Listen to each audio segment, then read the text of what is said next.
Ciao Tesla people. So today I wanted to do a different video. I'm going to do like a small presentation, but it's in reality it's just some ideas that I put together now that Tesla launched the Cybertruck. And by looking at all the videos there around, all the reviews, and some experts in the automotive industries, also some interviews from Elon Musk and other Tesla employees, I wanted to put out some ideas and see the feedback maybe. So they launched the Cybertruck, and I think it's one more step to the 25K dollar Tesla car, which will be the mass market car. And then after that, there will be the Robotaxi, what they talk about a full autonomous taxi car. So what I think is that the Cybertruck is one more step to the 25K Tesla, which will be one more step to the Robotaxi.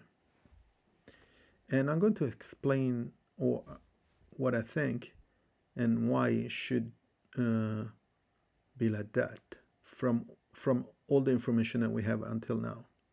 Okay. So So the Cybertruck, the first thing that they did is introducing a new production model.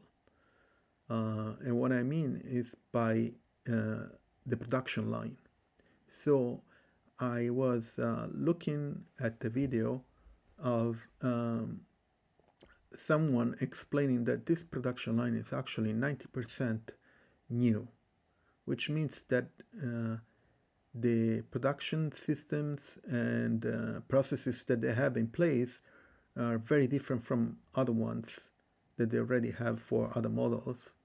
And mostly because they introduce new technologies, and also because the Cybertruck is made of steel.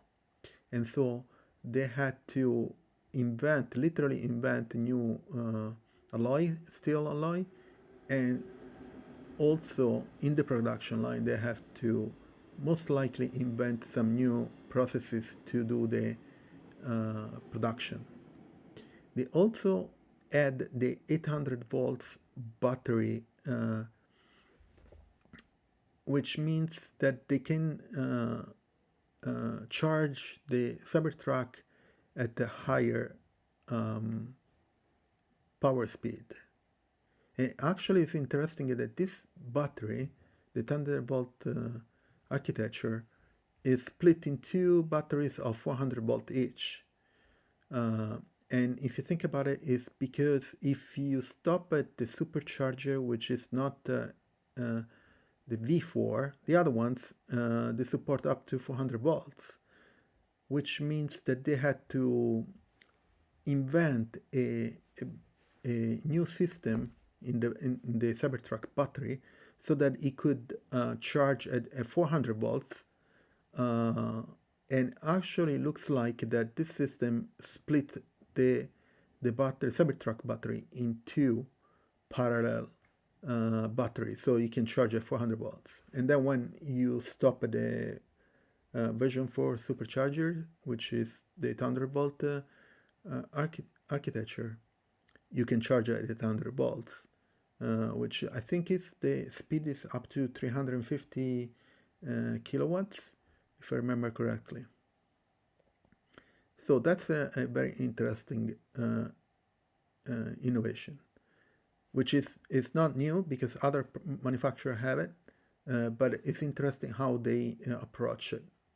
The other thing very interesting, and people don't see it as a big deal. Yeah, of course, it's new, but passing to a battery of 48 volts, which is the battery that you normally have in cars, usually it's 12 volts. Passing to 48 volts, they allow them to reduce the section of all wiring to all the system inside the car, inside the Cybertruck. And reducing the section means that you're reducing the current because the 48 volts, but mostly you reduce the weight.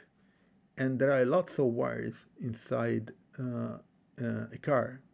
And the Cybertruck is pretty big, so probably there are. I'm not. I'm not quoting any information because I don't have it, but probably tens of meters of wiring. And these 48 volts allow them to introduce the steer-by-wire in the Cybertruck, which basically allows to remove all the hardware in the steering wheel. And there are two motors, one that drives the wheels, and the other is actually a backup for redundancy. And you need 48 volts because you need a lot of torque to move the wheels. And the Cybertruck has wheels that steer in front and actually in the back. I think it's up to 10% in the back, maybe even more in the future. We don't know yet. But that's how you do it. You need to step up the battery to 48 volts so that the torque is higher on those motors. Otherwise, you wouldn't be able to do it. You have to play tricks with a bunch of electronics and stuff. And the other thing that they introduce is basically a vehicle to grid or vehicle to load, whatever you want to call it. Which actually, Elon Musk said it before that they didn't want to deal with that. Instead, they introduce it because it makes sense in a truck. You have an electric truck with 123 kilowatts of battery, so you have lots of power and energy to use tools, electric tools like a solder and other tools. But also this V2G allows you to charge another car or charge your house. And if you think about it, this is going to be huge in the future, because if you have millions and millions, hundreds of millions, or when we get there to billions of cars, you have basically moving batteries, and that's going to be huge for a transition to clean energy, because you're going to have millions of cars that are actually a battery, a storage for energy. So you can store the energy in the cars when you need it, and use it with V2G when on peak hours and stuff. So this is going to be an interesting scenario, and finally Tesla introduced it. Right now I think it's more for the truck idea, that you have energy from the truck to use in tools, but they already mentioned it has a backup or charging your house or another car. So it's interesting that they shifted their idea to V2G. And many, they call it so this V2G is vehicle to grid, but many they call it vehicle to load, or there are other names, but the idea is the same. Basically, the battery gives energy to something else. Now, from the Cybertruck, so introduce all this bunch of innovations, and we go to the 25K Tesla, which will be a new production model to get to tens of millions of cars produced, probably even per year. Now, the 25K Tesla, dollar or euros or whatever, to produce it in that kind of number, you need to have a new production model. And I think they mentioned it some time ago that they will introduce in the production line a new system to produce it. And what they meant by, so until now, the production line is one line, and you need to mount, I don't know, the wheels, and then you need to mount the motor, and then you need to mount the battery, and then you need to mount the seats and whatever, you know? So instead, I think they mention it that they will do many of these tasks in parallel. So, for example, think about it. You produce everything in parallel, and then at one point or a different point during the production line, you mount everything in a car.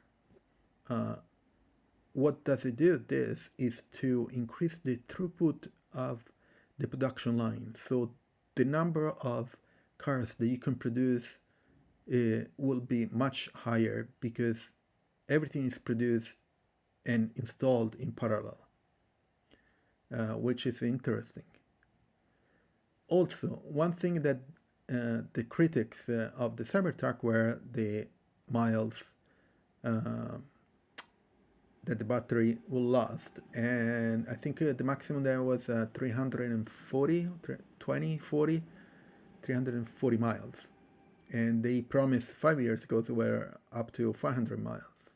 Okay, they introduced the battery extension, which add 120 miles, but it cost you $16,000. And this most likely is due to the fact that the 4680 battery that Tesla invented, they are not up to what they thought would be at this stage, at this time.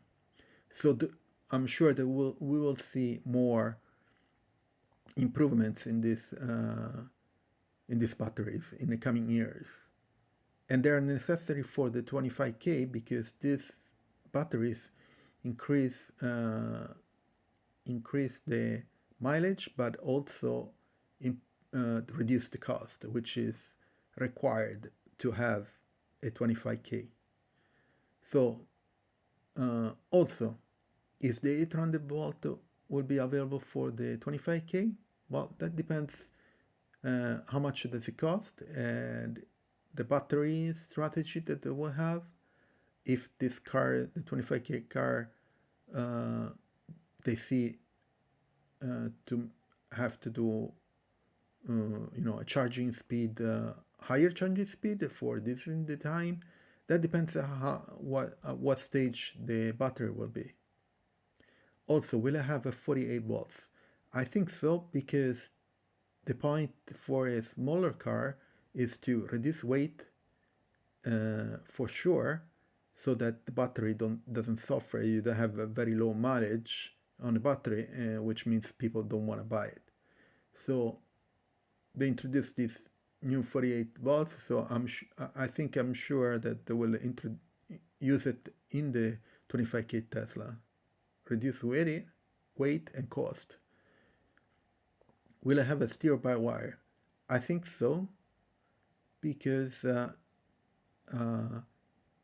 it's much simpler to use a car with steer-by-wire. If you saw some videos, I don't remember the name of the person from one of these magazine.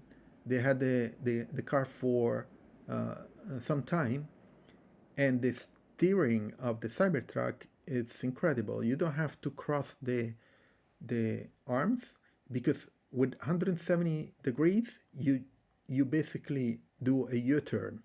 So basically you don't have to move the hands from the wheel, which is great. And then will I have a brake-by-wire? Brake-by-wire is similar to steer-by-wire. Basically, you decouple the hardware between the brakes and the brake pedal. This technology already exists. Many cars have it already. So I think they will add this too. And the reason why is because doing all these steps, they will get to a modular system production. What does it mean? It means that if you have a new car, you can just take this module of steer by wire, brake by wire, or the 48 volts and stuff, and just stick it in the new design, the new system of a car. And this is, I think, necessary for next uh, car, which will be the Tesla Robotaxi. So if you think about a Robotaxi, will have FSD, of course, but won't have a driver. Or if it has a driver, it doesn't need to intervene during the ride. To do that, let's say if it doesn't have a rider, a driver, you need to have all autonomous system inside this robotaxi. So we have FSD. You need this modular production so that you can adapt the car on different in different countries, different how